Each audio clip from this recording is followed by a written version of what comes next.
ховерборди, летим по сцената, както се казва. Толкова си ми песячката и така. Аз най-много обичам, най-много макива и там най-отпред.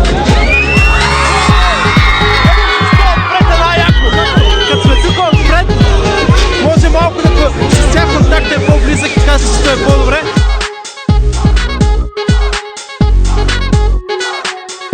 Иначе, поне сме двама, се разделяме в двата края.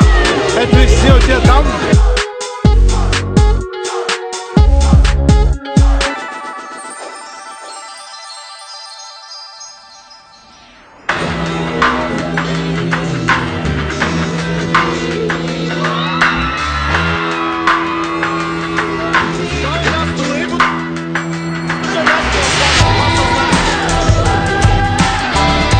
За любимия ни момент от турнето на сцената.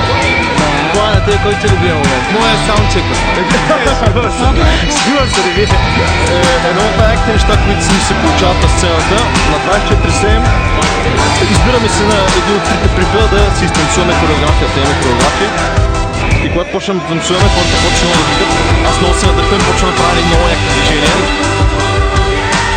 Интересно е, че никой не знае на кой прибег ще танцуваме и само с поглед се разбира.